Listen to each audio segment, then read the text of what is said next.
Assalamu alaikum wa rahmatullahi wa barakatuh. Wa alaikum assalam wa rahmatullahi wa barakatuh. Gẹ́gẹ́ bí àdéhùn tí mo ṣe nípa bàbá Sheikh Suleiman Farouk Oníkíjìpá, Adamallahu hayatahu. Mufti Diyar al-Iloriya, Ọlọ́run dákun, ọlọ́ba agun wọn lẹ́mìí. Àmín. Ọlọ́run nábì lọ́dọ̀ Ọlọ́run. Àmín. Mo rí pé àwọn ọ̀tá wọ́n pọ̀ fún bàbá yìí tẹ́lẹ̀tẹ́lẹ̀ náà.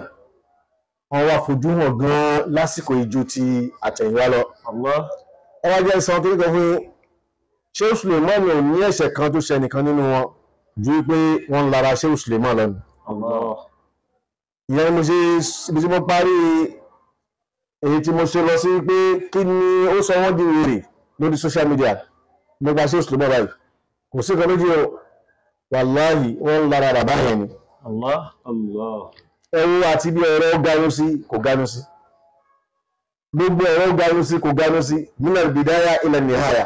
Ọlọ́run fi ṣe àpọ́nlé fún Sheikh Suleiman Farouk ni. Adamallahu hayatahu. Gbogbo àwọn yọ́wọ́ ẹ̀bùn àwọn yọ́wọ́ yẹn ojú títì wá ọ̀nà olúgbà dójú tì.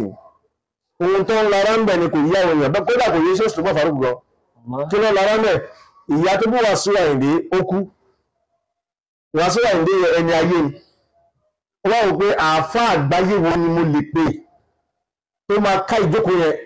Wọ́n rí pé àáfàá wo ló ń lo ìgbà lọ́wọ́ tí gbogbo ayé náà ó ń lọ ó bọ̀ rí pé Sheikh Suleiman Farouk ni. Allah. Ìbànújẹ́ wọn nìyẹn. Allah. Tó bá yára pé àwọn ló pè síbẹ̀ ni tí irun tó ṣẹlẹ̀ ń bẹ̀ ayé ò ní sọ kankan. Allah. Ẹni kí Wasiu Ayinde kó tọrọ apology. Ìyẹn lóhun tọrọ apology àǹsó.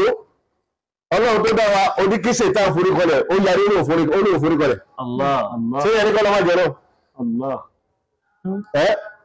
Òun tó wá ń sọ ń bẹ̀ ni pé bó ṣe pàṣẹ tó wá gbọ́nà ń bẹ láàrẹ̀ ó yẹ kó tẹ̀ láṣẹ ẹlẹ́kan náà ni tí ó ní bí làákàyè sórí kodò ni. Nígbà yìí Sheikh Adam Abdullahi ní lórí Rahimahullahu ta'ala. tí bàbá tó bí bàbá wa Sheikh Moshood Ramadan Jibril tí wọ́n jáde láyé tí bàbá ní kí wọ́n gbé òkú wọn wá sínú ọgbà Markaz wípé àwọn fẹ́ kí ni sí wọn lára. Bàbá yẹn dẹ̀gẹ̀ ní ọba ní àwọn ọlọ́ba wòye àwọn afọbajẹ́ tẹ̀lé òkú wa ni. Allah. Nígbà tí wọ́n tí bá ṣe Ádámù kírun sún bàbá lára tán bàbá Sheikh Moshood ṣe Ádámù pàṣẹ ń gbẹ́nà pé àwọn afọbajẹ́ wọn gbọ́dọ̀ gbókú lọ wọ́n yarí wọn làwọn gbókú lọ wọ́n sì gbókú lọ. Allah. Ìgbà tá a ṣe ṣe Ádámù wá ṣe ń bẹ̀rẹ̀ túmọ̀ ní sí Ádámù kìí sára. Allah. Àbọ́lọ́ tó ní kí àṣìtánì forúkọ rẹ̀ tí ò forúkọ rẹ̀ ó túmọ̀ pé Ọlọ́run kìí ṣọlọ́run. Allah. Ìwádìí sí òsìlẹ̀ mọ́ gbé ní kó tọrọ apọ́lọ́jì kò tọrọ apọ́lọ́jì. Ọlọ́run tó wá kọ́ bàbá náà mọ̀ ṣe àṣẹ Suleiman Farouk Oníkíjìpá. Wọ́n tún wá jáde wípé ẹ̀yin àfáà ẹ dákun ẹ má bínú. Tí Wasiu Ayinde tí ò bá tọrọ apọ́lọ́jì, èmi mo tẹ́ndà apọ́lọ́jì lórúkọ rẹ̀. Allah. Nígbà wọn gbé bàbá yẹn, ṣé Suleiman Farouk àmẹ́kọ̀ọ́ lẹ́wọ́ lè dìmọ̀. Allah. Ó ti dẹni Ọlọ́run yíyún. Ohun tá a sì ń retí lọ́dọ̀ àwọn amòmìnir náà nìyẹn. Gbogbo Sheikh Suleiman sọ wípé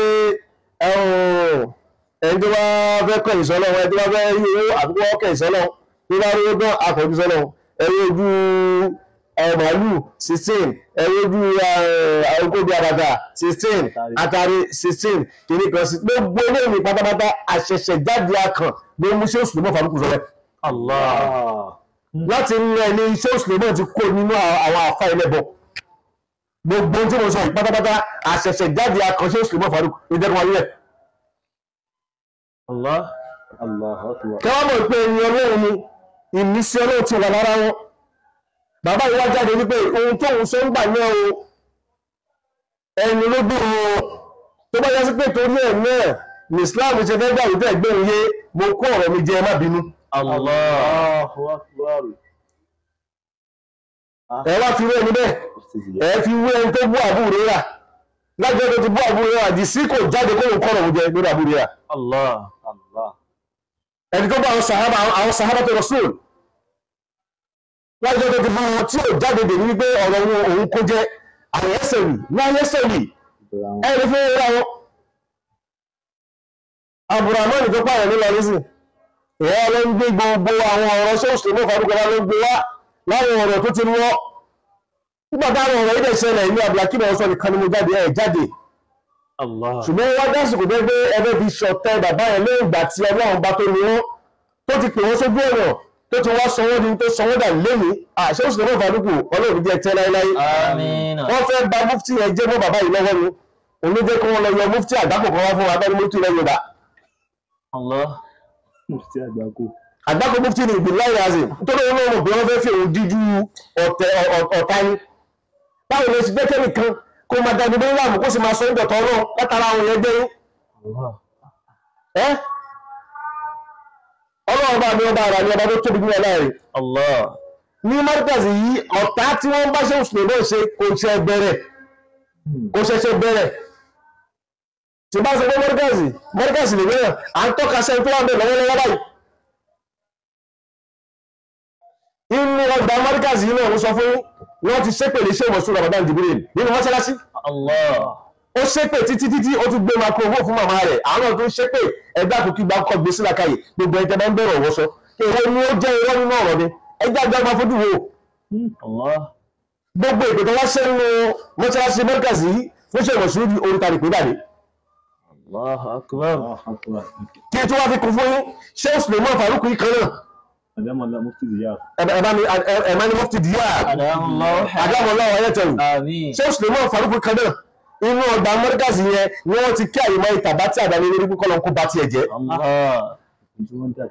kí ló dé tó dá sí pé gbogbo àwọn ògbó ṣe káàdà gbogbo mọ́ríkàsì lẹ́bẹ̀ sọ wọ́n dẹ̀dùn arinlẹ̀ ṣe ẹ̀yìn ìpè lẹ́yìn ni ẹ̀yìn ó ṣàdúrà ní Allah.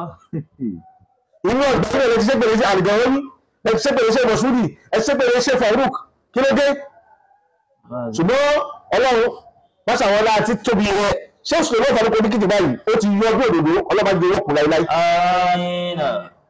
bí bàbá kan ni ṣé ìdúwánulá alálejò lórí àwọn ṣé ìdúwánulá dàrí ni wọ́n ọlọ́gbọ́n wọn láyé ṣé ìwà sọ̀rọ̀ Faruk ọlọ́gbà àdùn wọ́n lẹ́bi Àmín. bàbá yẹn gbọ́ kókó àdé bàbá yẹn pè ní oníṣẹ́ ìgbàgbà bọ̀ sọ bàbá yẹn ní àwọn ṣe fọ́ bàbá mo fọ́ fún yín pátápátá mo ṣe gbàlẹ́ mi mo ṣe gbàlẹ́ kókó àdé ṣe pé òdodo lè gbòtì Inshallah. Inshallah. ọ̀tọ̀ ní ọ̀rọ̀ tó tún pè ní ṣé ìpò alájọba ni wọ́n ní kí ni lárúbáwá ìgbógun ti àbàjẹ́ kí la lè pè ní mo ní maharabatul fawahish wọ́n ní tó ẹgbẹ́ sọ fún gbàmí gangan nìyẹn Allah. Allahu akbar. ẹgbógun ti ìwà àbàjẹ́ láàrin àwọn aláfà fear everybody ẹ jẹ́ kí bu ọkà ṣe mẹ́mọ́ kí ni Sheikh Adam lè dùn níbi tó wà lọ́wọ́ Inshallah.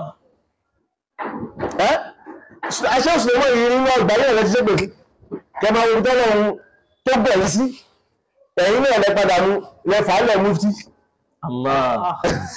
ẹ̀gbọ́ ẹ̀yìn lẹ ṣe pèlè ẹ̀yìn náà lẹ padà fálẹ̀ ní mufti ohun dá sí pé ó ti jẹ mufti tán ẹ̀tọ́ wá bẹ̀rẹ̀ ọ̀dá pẹ̀lú ẹ̀ ohun dá sí pé ibi tó ń lọ Ọlọ́run ní kó fẹ̀yìn ọ̀tẹ́ kó fi ṣàkàbà níbi tó lọ. Allah. Allahu akbar. Mufti Diyar. Mufti Diyar Ọlọ́run ní kó fi ẹ̀yìn ọ̀tẹ́ Ọlọ́run ní kó fi ṣí àkàbà débi tó ń lọ Allah. torí pé mufti yìí náà tẹ́lẹ̀tẹ́lẹ̀ jẹ́jẹ́ làwọn Ọlọ́run yan mufti wọn ṣé ó rí wá lọ́la jẹ́jẹ́ làwọn Ọlọ́run yan mufti wọn wọ́n yan àkọ́kọ́ Sheikh Kamaluddin Al-Adabi al-Mufti al-Awwal li Diyari al-Iloriya àbọ̀ wàhálà kò sí wàhálà wọ́n lọ Sheikh Safiyullah al-Mufti al-Thani li Diyari al-Iloriya Rahimahullahu ta'ala. wọ́n kọ́ ń bẹ́ẹ̀ ọmọ kí ọmọ wá sí Kamaluddin Sheikh Hizr Salah bàbá wa pẹ́ kájú al-Mufti al-Thalith li Diyari al-Iloriya Rahimahullahu ta'ala. ọba Ọlọ́run ni wọ́n wọ mọ́ríkàsì ṣe láàánú wípé ẹjá fún mọ́ríkàsì náà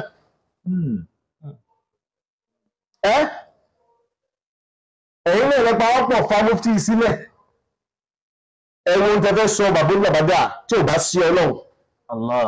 tí ò bá sí pé ṣé òṣèlú fún ara wọn èèkan Ọlọ́run ni Inshallah. ìníṣẹ́ Ọlọ́run padà dé bàbá yẹn ló bá wọlé wọn tó kọ lójú ẹ̀ ṣe ẹ fẹ́ pa ni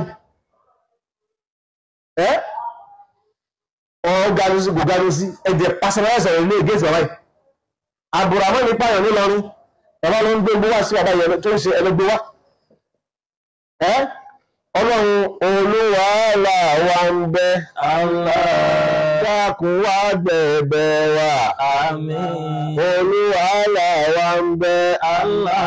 dákun wá gbẹ̀bẹ̀ wa Àmín. mo ṣe hùwà sùúrù mẹ́ Allah. ẹni kí jìpá ògùn wa Allah. ẹni gígùn pẹ́ lálàáfíà fún Mufti Ìlọrin Olúwa làwa ń bẹ̀, dákun wá gbẹ̀bẹ̀ wa.